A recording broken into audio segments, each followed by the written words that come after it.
Vamos a estar estudiando la segunda parte del capítulo 49 de Isaías. Yo le he titulado este tema, Todos conocerán que yo soy el Señor, que es la última aseveración que hace el Señor al final de este capítulo. De alguna manera vale la pena retomar la primera parte de este capítulo donde hablamos del llamado de Dios para el siervo. Claramente el siervo empieza a hablar y un misterio es que el siervo habla como Dios habla, ¿verdad? Y ahí obviamente es un misterio que en ese momento todavía no ha sido revelado, pero una de las cosas que él cuenta es que el Señor lo llamó, lo preparó y le dijo, mi siervo eres Israel, en ti me gloriaré. Vemos que hay un misterio también en que entre el siervo asuma el nombre de Israel, pero de alguna manera el nombre de Israel conlleva más allá que la identificación de un pueblo o de un hombre, una función y un propósito de Dios para las naciones de la tierra, que es precisamente el dar a conocer la gloria de Dios. Luego Dios le responde al siervo y le dice, no es poca cosa que te haga Salvador o que solo reúnas y restaures a Israel, sino que te di por luz a las naciones para que seas mi salvación hasta lo último de la tierra. Y esa parte también es muy interesante porque vemos que obviamente el siervo mismo va a ser la salvación, no va a ser un medio, sino va a ser la misma sustancia de la salvación. Luego vemos cómo él aparece como humillado, menospreciado y luego es honrado y hay un cambio ahí que todavía es difícil de comprender. Luego Dios le vuelve a hablar al siervo y le dice, te oí, te ayudé, te guardaré, te haré por pacto al pueblo para que restaures la tierra. Y vemos cómo este siervo va a ser un hombre de oración, pero como también no solamente es la personificación de la salvación de Dios, sino también es la personificación del pacto de Dios, porque él mismo es el pacto y el mediador del pacto. Y su función es restaurar la tierra y como eso produce que toda la tierra, que todas las naciones, que toda la creación canten alabanzas al Señor y se regocijen, porque el Señor ha consolado a su pueblo y de sus pobres tendrá misericordia. Es interesante y no podemos dejar este contexto. Pasemos ahora a leer Isaías 49, 13 y 14. De júbilo cielos y regocíjate tierra, prorrumpan montes en gritos de alegría, porque el Señor ha consolado a su pueblo y de sus afligidos tendrá compasión. Pero Sión dijo, el Señor me ha abandonado, el Señor se ha olvidado de mí. Sumamente chocante, sumamente evidente el claro contraste del cómo el anuncio del siervo produce exaltación, júbilo, regocijo, alegría, gritos de alegría entre los montes, en los cielos, en la tierra, en toda la creación. Y sin embargo viene Dios y se enfoca en Sión, en Israel, y en medio de los anuncios proféticos de la gran salvación que vendrá, Israel se enfoca, Sión se enfoca en su condición. ¿Y saben qué dice? El Señor me ha abandonado, el Señor se ha olvidado de mí. Es impresionante la tendencia del ser humano a quejarse. Es impresionante esa tendencia a la queja que se refleja en el pueblo de Israel inmediatamente después de haber sido sacado de Egipto con portentos, milagros y maravillas, y que se vuelve a reflejar aquí inmediatamente después del gran y maravilloso anuncio de la obra que hará el siervo del Señor. Como a veces nos perdemos el panorama histórico del plan eterno de Dios por una pequeña incomodidad que estamos viviendo, que obviamente, aunque digo pequeña, sé que en algún momento se puede sentir muy grande. Es interesante porque ¿cuál es la razón de la queja de Israel? Obviamente no es algo, si lo vemos desde el punto de vista humano, totalmente natural, totalmente material, no es tan pequeño lo que están viviendo y por vivir, ¿verdad? Número uno, van a ser llevados al exilio, la ciudad de Sión será destruida, será quemada, regresarán del exilio a una ciudad arruinada y en ruinas, a Sión, y por eso se dice, Sión dice, Dios se ha olvidado de mí. y seguirán bajo el dominio imperial, ya no de Babilonia, pero sí de Medio Persia. Entonces, de alguna manera, cuando nos ponemos en el contexto histórico, de alguna manera sí es evidente comprender, al menos en parte, por qué muchos, al ver el exilio, al ver la ruina, al ver la pérdida de gloria, al ver la pérdida de esplendor, al ver la destrucción del templo y al regresar, de alguna manera, todavía en cautividad, dicen, el Señor se olvidó de mí. Y es fácil llegar a poner esas palabras en mi boca. El Señor me ha abandonado, el Señor se ha olvidado de mí. Yo creo que todos hemos tenido momentos difíciles, momentos de angustia, momentos de pesar, donde podemos decir o donde tendemos a quejarnos y a decir, pero ¿por dónde estaba Dios? ¿Pero por qué Dios permitió esto? ¿Pero por qué Dios no me defendió, no actuó aquí? Hay casos de mucho dolor y de mucho sufrimiento en el mundo.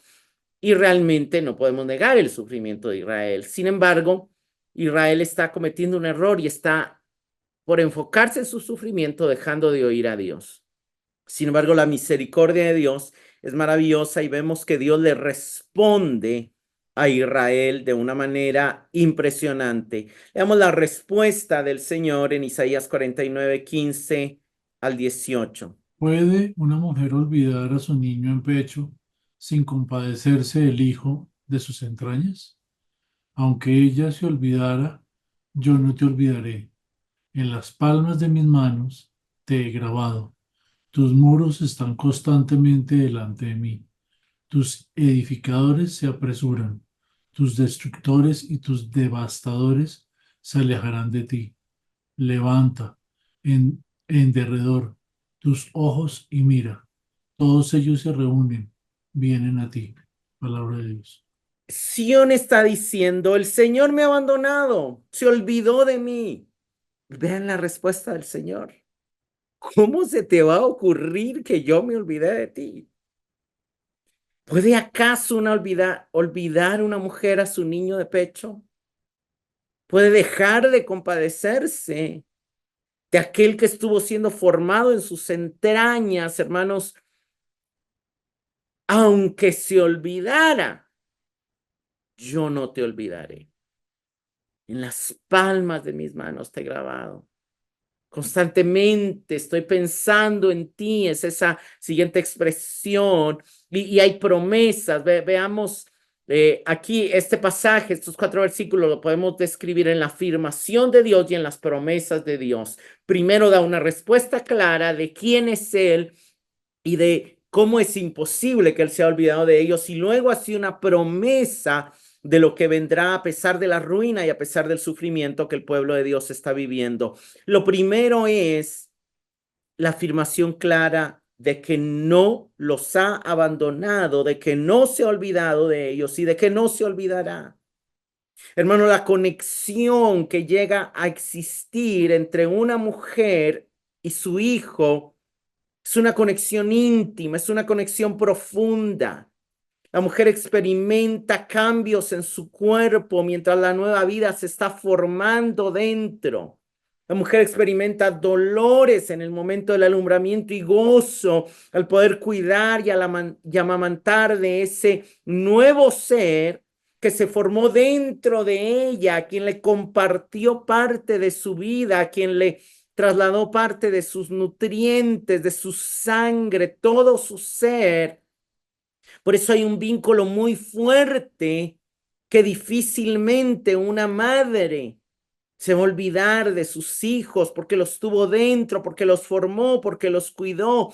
Difícilmente una madre no va a sentirse inclinada a amarlos, a sacrificarse por ellos, a hacer lo que sea con tal de buscar su bienestar. Y sin embargo, han habido casos donde han habido madres que a pesar de esa experiencia se han olvidado de sus hijos. Pero el Señor dice, aunque una madre, que no es lo común, llegue a olvidarse de sus hijos, yo no te olvidaré. Es algo impresionante ver cómo Dios promete que su amor para nosotros no dejará de ser. Hermanos, Dios está diciendo que su amor para su pueblo trasciende y sobrepasa en permanencia y en calidad al amor más grande que vemos en la tierra. El mejor ejemplo de amor que la tierra puede ofrecer es el amor de una madre por sus hijos. Y el amor de Dios es mayor que ese amor. Dios es siempre y será siempre fiel al pacto con su pueblo. ¿Por qué? Porque Dios ve al pueblo de Israel y Dios ve a su iglesia como un hijo que él ha formado.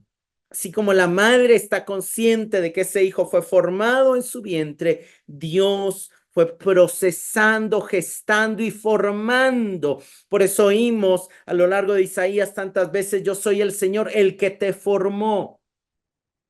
Él nos está formando, nos está dando forma. Madre e hijos están unidos por una dependencia íntima y una vida compartida. Dios también nos ha formado de una manera que dependamos íntima y profundamente de Él, y también nos ha dado de su vida, porque nos ha dado a Cristo.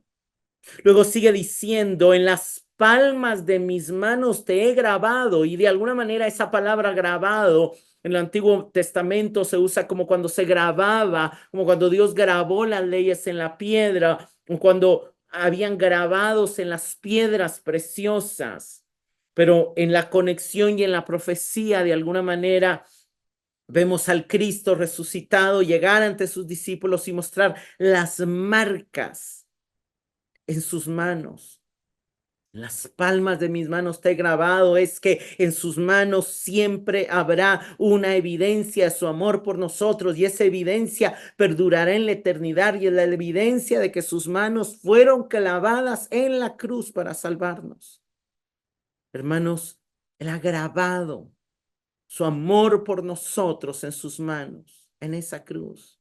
Luego le dice: tus muros están siempre delante de mí. Y los muros, de alguna manera, en el contexto histórico, pueden representar esa indefensa actual del pueblo de Dios. O sea, puede estar hablando, y de alguna manera es difícil saber cómo es, qué estaba en la mente de Dios al inspirarlo, pero hay dos posibles interpretaciones.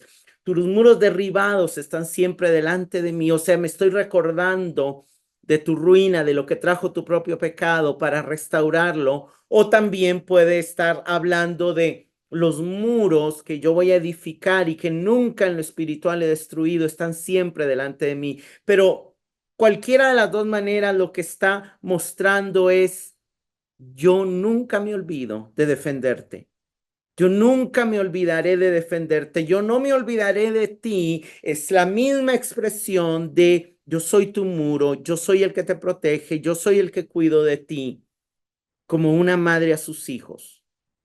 Y en la Biblia y en la naturaleza vemos ejemplos de la furia de una madre cuando sus hijos son atacados, hablando de la leona, hablando de la osa, hablando de la loba, hablando de muchas cosas, y vemos esa capacidad de una madre de sacar fuerzas con tal de ser muro protector para sus hijos. Esa es una afirmación del amor divino. Pero luego viene en el verso 17 y 18 que ya leímos, la promesa divina. Y la promesa divina es que Dios va a hacer tres cosas para con su pueblo que piensa que Dios se olvidó de él, y le dice: no, no, no, no, no. Aunque ahorita estás pasando por una etapa difícil, yo no he terminado mi trabajo contigo. Número uno, tus edificadores se apresuran, tus destructores se alejan, todos tus hijos se reúnen y vienen hacia ti.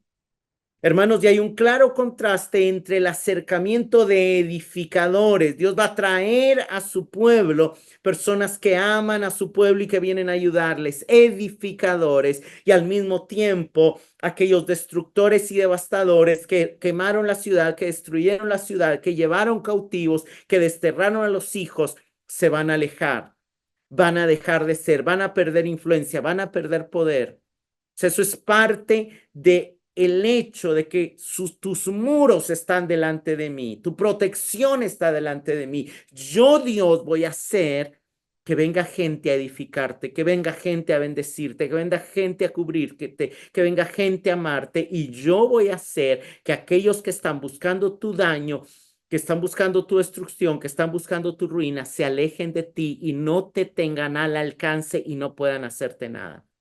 Hermanos, es impresionante la afirmación del amor de Dios para con su pueblo, que por supuesto nosotros estamos ahí. Y luego dice, todos tus hijos se reúnen y vienen hacia ti. Hermanos, esa promesa es la restauración familiar, que fue una de las peores cosas que pasó en el exilio, que las familias se dividieron. Lastimosamente nosotros vivimos en una era donde la familia ya no es tan importante, sobre todo en el mundo occidental. En Medio Oriente y en otras culturas todavía la familia es muy importante, pero en los tiempos bíblicos y en las culturas judías y bíblicas, la familia era sumamente importante. Que una familia se desintegrara, se dividiera, que parte de la familia fuera muerta, fuera asesinada o fuera llevada cautiva, era una cosa terrible, espantosa. Que la familia se reuniera era algo glorioso, de celebración. Y eso es lo que Dios está prometiendo. Tu familia va a volver a ser reunida.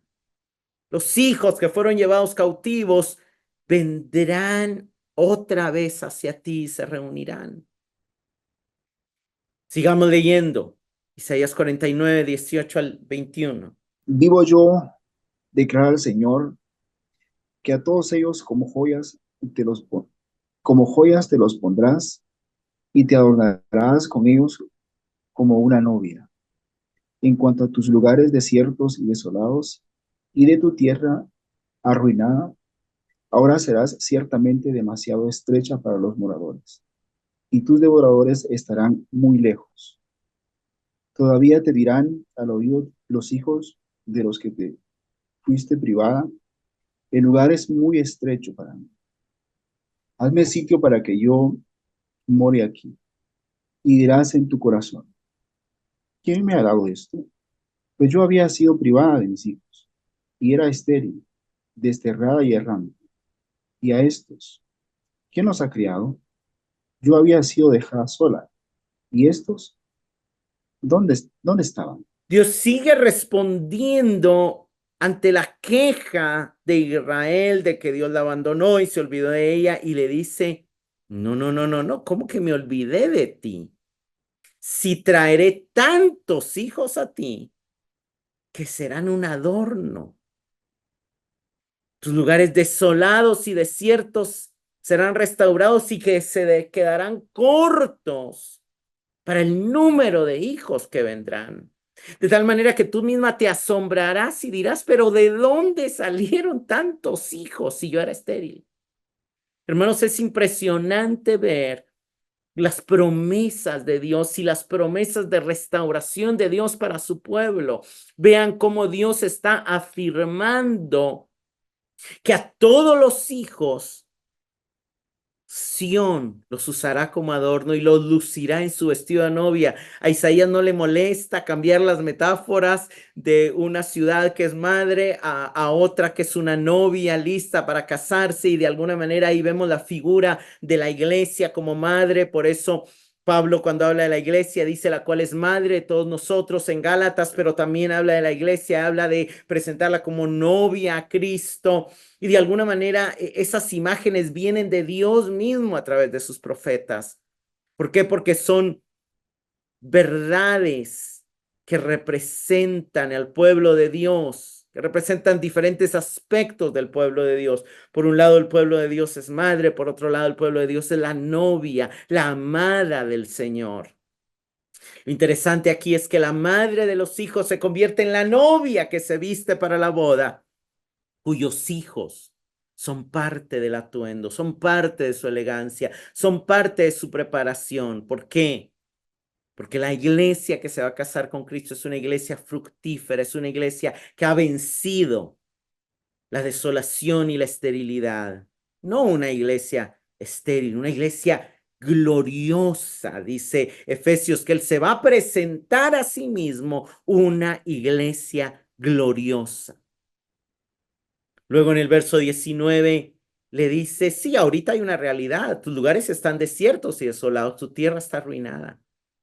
Pero ojo, será restaurada y aún restaurada, quedará demasiado estrecha, demasiado pequeña para su gente. Hay devoradores ahorita atacándote, pero desaparecerán sin dejar rastro. O sea, Dios está mostrándole a su pueblo que de ninguna manera se ha olvidado.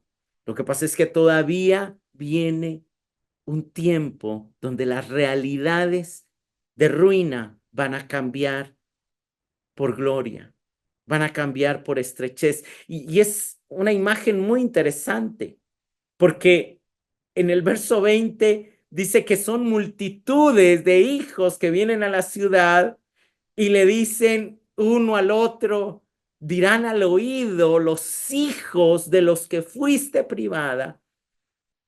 No hay espacio para mí, el lugar es muy estrecho para mí, hazme sitio para que yo more aquí. O sea, serán tantos los hijos que aparecerán de repente que la casa se quedará corta para reunir a los hijos. Y de alguna manera eso habla de los avivamientos que iban a venir y que aún vienen para la iglesia, donde los lugares de reunión se quedarán cortos para la gente que Dios traerá como hijos para su pueblo.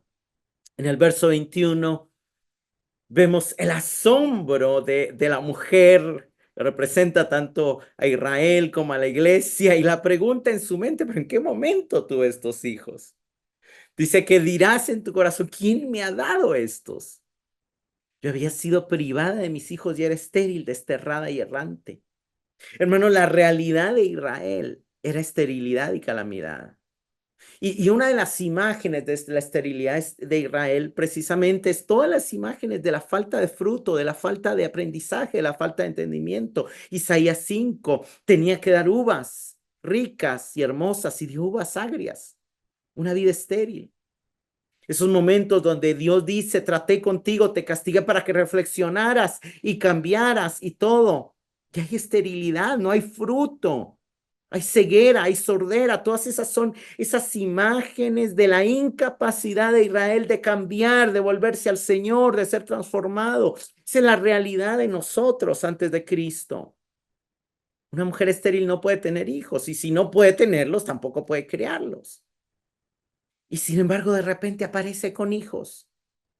Y algunos de esos hijos han sido criados, ya tienen madurez, ya tienen conocimiento, ahora tiene más hijos de los que se puede imaginar. Ahora algunos de esos hijos ya están en una edad donde son una ayuda para ella, son adorno para ella, son de beneficio para ella. Ella se asombra diciendo, yo había sido dejada sola. ¿Y estos dónde estaban? ¿De dónde salieron? Hay un asombro en el corazón de Israel y en el corazón de la iglesia del cambio de la realidad de lo que Dios va a hacer. Es algo impresionante. Leamos aquí Isaías 49, 22 y 23. Así dice el Señor Dios: levantaré hacia las naciones mi mano, y hacia los pueblos alzaré mi estandarte. Traerán a tus hijos en brazos, y tus hijas en hombros serán llevadas. Reyes serán tus tutores, y tus princesas tus nodrizas. Rostro en tierra se rendirán homenaje, y el polvo de tus pies lamerán. Y sabrás que yo soy el Señor, y que no se avergonzarán los que esperan en mí. Vean ese cambio de realidad, la manera en que Dios va a traer a esos hijos que está diciendo que serán tan abundantes que no hay espacio para ellos. ¿Cómo fue destruida Israel? Por causa de las naciones. Asiria destruyó la parte del norte y dispersó a lo que se conoce como las 10 tribus perdidas, dispersas. Como se dispersó Judá por Babilonia, cómo se dispersó la iglesia por Roma, por las persecuciones que hubieron.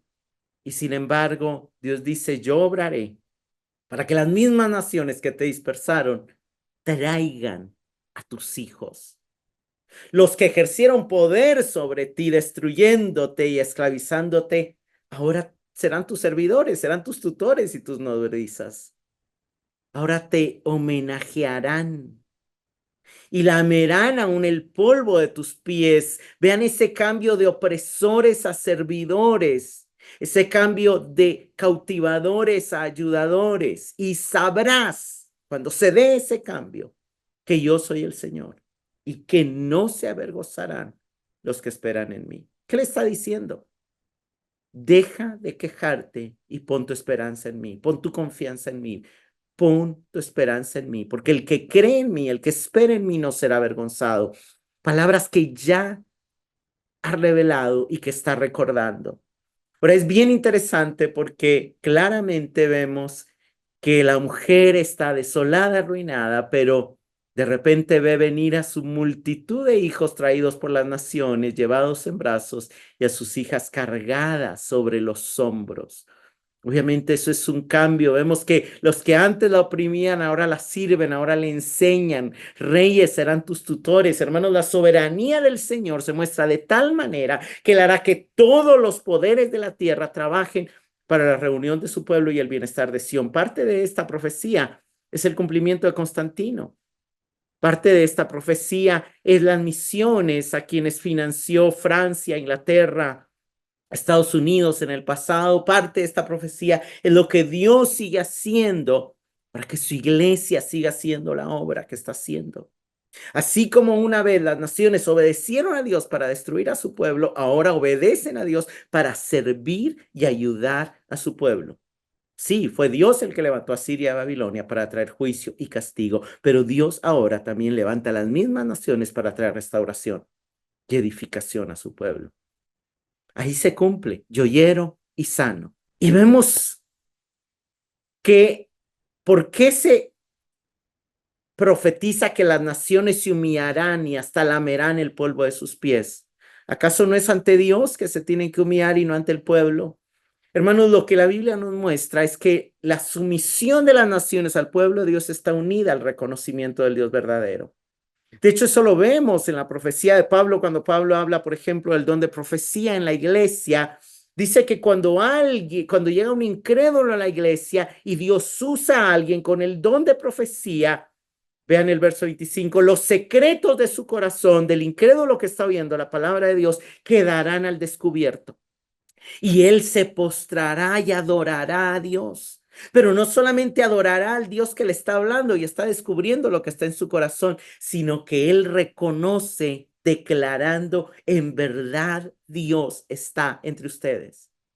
Hermanos, necesitamos ser la iglesia donde el mundo vea no solamente que Dios es Dios, sino que Dios está entre nosotros. No solamente que Dios es real, sino que nosotros somos su pueblo y Él es nuestro Dios. Antes de los incrédulos unirse al pueblo de Dios, deben someterse al reconocer que verdaderamente ellos son el pueblo del Dios verdadero, quienes esperan en Él. La imagen aparece como sumisión política, pero la realidad es el reconocimiento de una deuda espiritual. Y sí tenemos una deuda espiritual con los que nos han precedido, con quienes nos predican en evangelio, con quienes han traducido la Biblia a nuestro idioma. Con todos aquellos hombres y mujeres que por su esperanza en Dios han hecho la obra que Dios les llamó a hacer para que ese evangelio y esas verdades gloriosas nos alcanzasen a nosotros, para que la salvación nos alcanzase, a los que hoy ya somos parte de ese pueblo. Y nosotros también somos llamados a seguir haciendo una obra para que la salvación alcance a otros. Sigamos aquí con Isaías 49 del 24 al 26. ¿Se le podrá quitar la presa al poderoso o rescatar al cautivo del tirano? Ciertamente así dice el Señor. Aún los cautivos del poderoso serán recobrados, y rescatada será la presa del tirano. Con el que luche contigo yo lucharé, y salvaré a tus hijos. Haré comer a tus opresores su propia carne, y como si fuera vino dulce, con su sangre se embriagarán, y toda carne sabrá que yo, el Señor, soy tu Salvador y tu Redentor, el poderoso de Jacob. Miren, hermanos, aquí termina este capítulo. Y termina con preguntas. Israel preguntó, Dios se olvidó de mí. Y entonces está cautivo. Y Dios pregunta, ¿es fácil? ¿Es posible quitarle la presa al poderoso? ¿Es posible rescatar al cautivo del tirano? Ustedes saben que esto no es tan fácil. Hay perros que cuando muerden a otro o a una presa, es imposible abrirle las fauces y quitarlos. Es imposible, casi imposible quitarle la presa a un venado, a un león que ya lo tiene cautivo. Es muy difícil liberar a los cautivos de alguien poderoso, de un tirano. Pero el Señor dice, aún los cautivos del poderoso, no del débil, del poderoso serán recobrados. Y aún la presa del tirano será rescatada.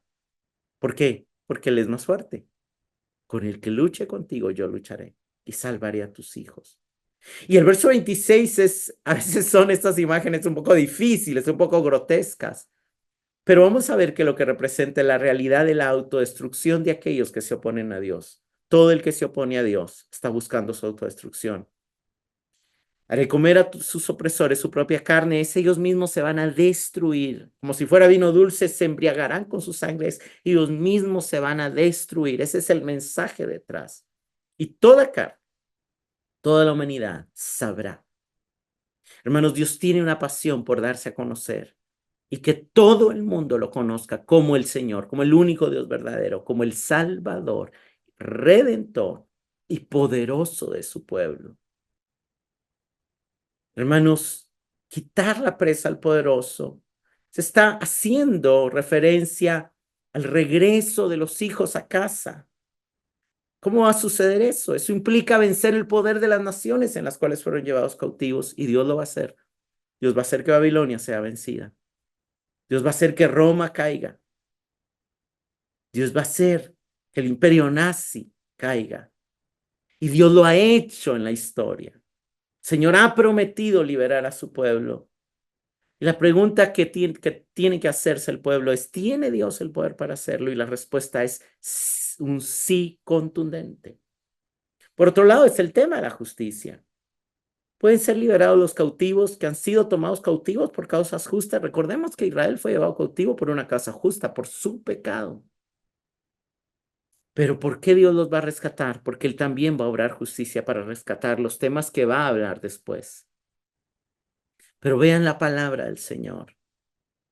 Aún los cautivos del poderoso serán recobrados y rescatada la presa. Con el que luche contigo, yo lucharé y salvaré a tus hijos. Es hermoso. Dios está confirmando una vez más, la familia será reunida, la unidad y la paz serán restauradas.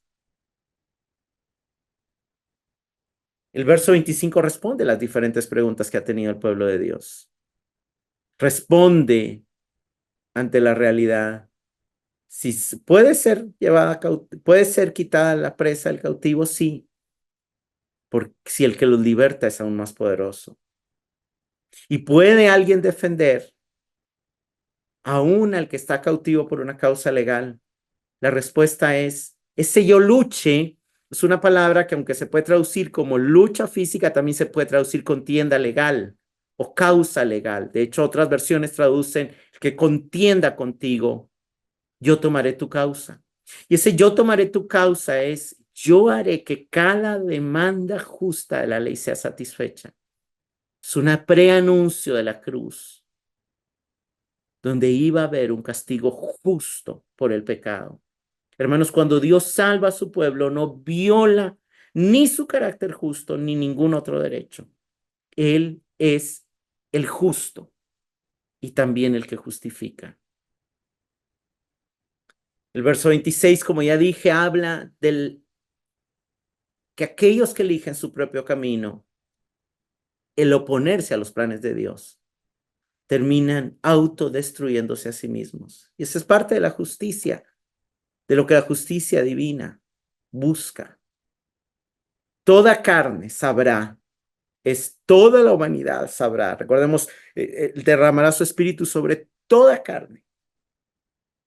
¿Por qué? Porque cuando el Señor salva a su pueblo y destruye a sus enemigos, se revela como el Dios verdadero, como el Salvador y el Redentor, el que hace posible la restauración.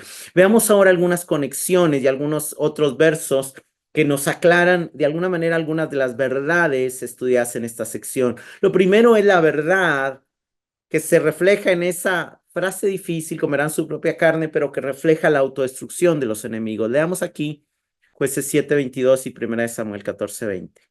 Cuando tocaron las 300 trompetas, el Señor puso la espada del uno contra el otro por todo el campamento. Y Saúl y todo el pueblo que estaba con él se agruparon y fueron a la batalla. Y vieron que la espada de cada filisteo se volvía contra su compañero y había gran confusión. Vemos claramente en los dos versículos. ¿Qué pasó aquí? Aquí está hablando de Gedeón, si se recuerdan, Gedeón toca la trompeta. ¿Y qué pasa con los enemigos del Señor? Se destruyen el uno al otro. Esa es una imagen de lo que significa comerán su carne. ¿Qué pasa en otra batalla? Cuando Saúl todavía estaba bien con el Señor, se agrupan y vieron cómo la espada de cada filisteo se volvía contra su compañero. Ellos mismos están comiendo su propia carne. El enemigo se destruye a sí mismo cuando pelea contra Dios y contra su pueblo. Ahora veamos un resumen de esta sección, de esta segunda parte del capítulo 49. Como resumen y las lecciones que aprendemos de este pasaje es que el Señor no se olvida de su pueblo. Por el contrario, envía edificadores y aleja a los destructores, hace que la familia se reúna y sea más numerosa de lo imaginable. Luego, el Señor es el conquistador que hace que los captores, los que antes habían llevado cautivos a los hijos, ahora los traen de lejos y se someten y sirven al pueblo de Dios. Y los que no se sometan, los que se aferren a ser hombres fuertes, se autodestruirán porque el más fuerte vendrá a destruirlos. Ahora, hay verdades aquí, como la verdad del amor de Dios para nosotros y de la unidad que trae el Evangelio, que vale la pena ver cómo se aplican a nosotros hoy como iglesia en el Nuevo Pacto y en el Nuevo Testamento. Veamos, por ejemplo, algunos pasajes que nos hablan de ese amor de Dios para nosotros, el Dios que no se olvida de nosotros. Lucas 11:13. Pues si ustedes siendo malos saben dar buenas dádivas a sus hijos, ¿cuánto más su Padre Celestial dará el Espíritu Santo a los que se lo pidan? Romanos 8:38-39. Porque estoy convencido de que ni la muerte, ni la vida, ni ángeles, ni principados, ni lo presente, ni lo porvenir, ni los poderes, ni lo alto, ni lo profundo, ni ninguna otra cosa creada nos podrá separar del amor de Dios, que es en Cristo Jesús, Señor nuestro. Hermanos, cuando el enemigo o cuando nuestra alma nos susurren, el Señor se olvidó de ti, el Señor te abandonó, recordemos que eso es un imposible. El Señor nos ama más de lo que una madre ama a sus hijos o de lo que un padre ama a sus hijos. Porque los padres aman a sus hijos y les dan cosas buenas, aún siendo malos. Pero cuánto más el Padre Celestial no nos dará cuando le pedimos las cosas espirituales, como la llenura, la impartición, la gracia, el auxilio del Espíritu Santo, que es nuestra verdadera necesidad, porque si tenemos la dirección y la llenura del Espíritu Santo, independientemente de cualquier circunstancia temporal y terrenal que estemos afrontando, el Espíritu Santo nos va a decir cómo afrontarla. Y por otro lado, podremos ser amenazados por la muerte, podremos ser atraídos por una supuestamente muy buena vida. Pueden levantarse ángeles, pueden levantarse principados, puede haber un presente, puede haber un futuro, puede haber poderes, puede haber cosas altas, profundas, que intenten separarnos del amor de Dios y Dios dice, no, no, no. Por más esfuerzo que las ondas espirituales y temporales hagan, no nos podrán separar del amor de Dios que es en Cristo Jesús. Hermanos, Dios nunca dejará de amarnos. Es una verdad contundente que necesitamos siempre recordar. Por otro lado, la otra verdad es esa reunión de familia, como a la mujer que representa el pueblo de Dios le dice, vendrán muchos hijos a ti, serán reunidos. Veamos estos pasajes que nos hablan de esa reunión del pueblo de Dios. No hay Gracias. judío ni griego, no hay esclavo ni libre, no hay hombre ni mujer, porque todos son uno en Cristo Jesús. Porque por medio de Cristo los unos y los otros tenemos nuestra entrada al Padre en un mismo espíritu. Así pues, ustedes ya no son extraños ni extranjeros, sino son conciudadanos de los santos y son de la familia de Dios. Y no solo por la nación, sino también para reunir en uno a los hijos de Dios que están esparcidos. Vean qué lindo, tres pasajes diferentes que nos hablan de la misma realidad, como de lejos. El primer pasaje es en este mundo hay divisiones étnicas, divisiones sociales, divisiones de género, pero en Cristo esas divisiones se rompen. Todos somos hijos de Dios, todos somos uno en Cristo. Por otro lado, Efesios habla de la diferencia que había entre Israel y los gentiles. Y en el contexto anterior dice, Él trajo paz a los que estaban cerca y a los que estaban lejos, porque por medio de Cristo los unos, los judíos, y los otros, los gentiles, ambos tenemos una misma entrada al Padre por el Espíritu. Así que en el pueblo de Dios, en la iglesia, ya no hay extranjeros, ya no hay extraños. Todos somos conciudadanos de los santos y todos somos miembros de la familia de Dios.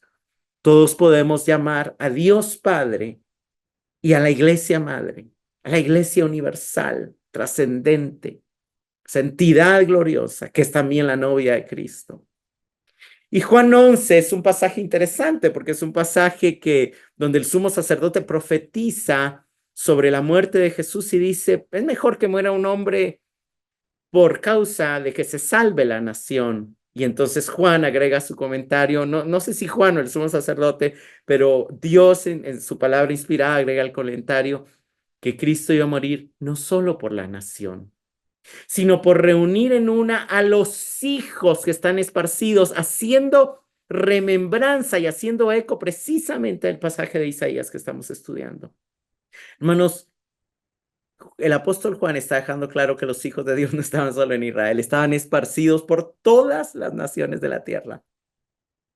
Pero Dios los iba a reunir en uno, en Cristo. Eso es parte de lo que está profetizando Isaías en este pasaje. Y la última parte del pasaje muestra esa acción del poder de Dios para librarnos de toda cautividad y esclavitud. Leamos estos tres pasajes.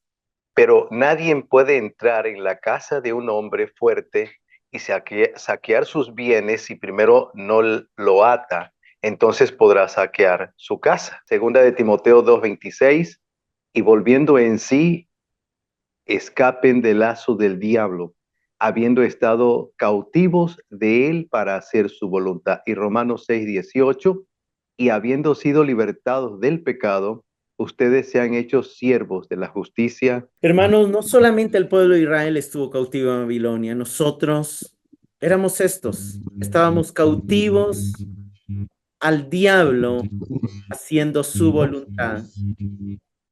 Y sin embargo, Dios nos ha hecho que escapemos de esa cautividad. El diablo era un hombre fuerte, según Cristo.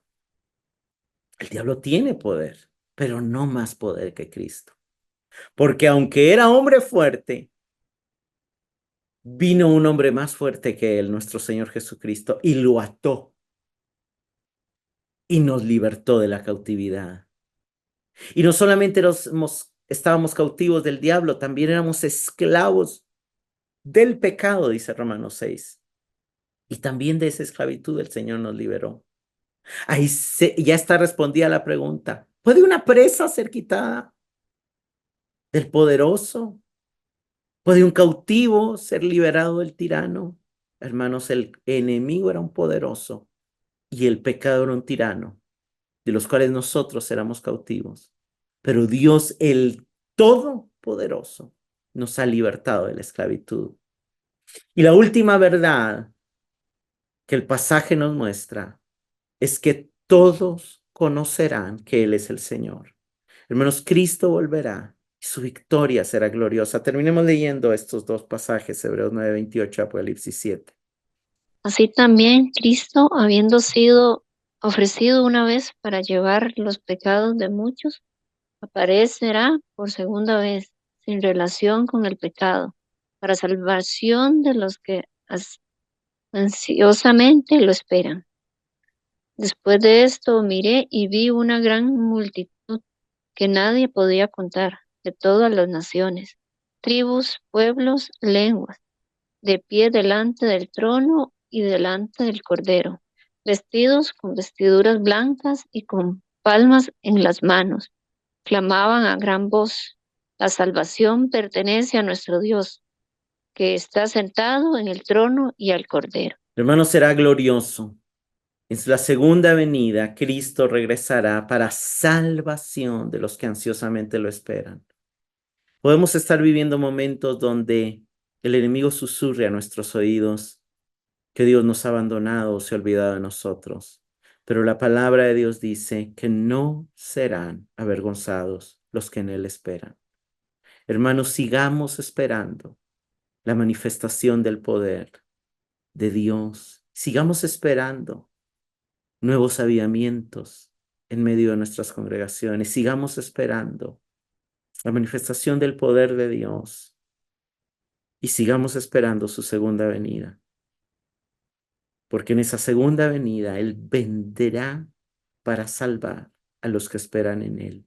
Y luego de esa segunda venida será plena la realidad que ya está, es una realidad en la iglesia. Hoy en la iglesia ya hay una mezcla, ya hay una separación, pero a veces todavía surgen esas clases y divisiones, pero será una realidad plena, donde ya no habrá ninguna diferencia, sino que una gran multitud de los que ya no importa si son esclavos, libres, judíos, griegos, mujeres o hombres. No importa. Ni siquiera se distingue, pero sí se ve que hay diversidad. Surgieron de diferentes tribus, lenguas y pueblos, pero todos claman a una voz tan grande, reconociendo la realidad del Salvador, diciendo: la salvación pertenece a nuestro Dios que está sentado en el trono y al Cordero. Como preguntas de reflexión, ¿alguna vez, al igual que Sión, has dicho: el Señor se olvidó de mí? ¿Notas cómo el Señor te asegura que es imposible que Él se olvide de ti? Sino que al contrario, Él luchará por ti y te restaurará de cualquier cautividad y opresión. Y por último, anhelas el momento en que el conocimiento de Dios llene la tierra y que por su victoria final sobre el mal todos sepan que Él es nuestro Salvador. Señor, te damos gracias por esa respuesta. Gracias porque cuando nos quejamos diciendo: el Señor me ha abandonado y se ha olvidado de nosotros, en lugar de regañarnos, nos consuela recordándonos que eso es un imposible, que nada nos separará de tu amor, que aunque en algún momento venga ruina a nuestra vida, tú traerás restauración y tal abundancia y prosperidad que nos asombraremos. Aunque en algún momento atravesemos batallas, tú eres el que nos dices: yo lucharé por ti. Señor, queremos ser el pueblo que siempre está esperando en ti. Ayúdanos, Señor, a mantener nuestra fe y nuestra esperanza en ti. Te lo pedimos, porque tuyo es el reino, el poder y la gloria, por los siglos de los siglos. Amén.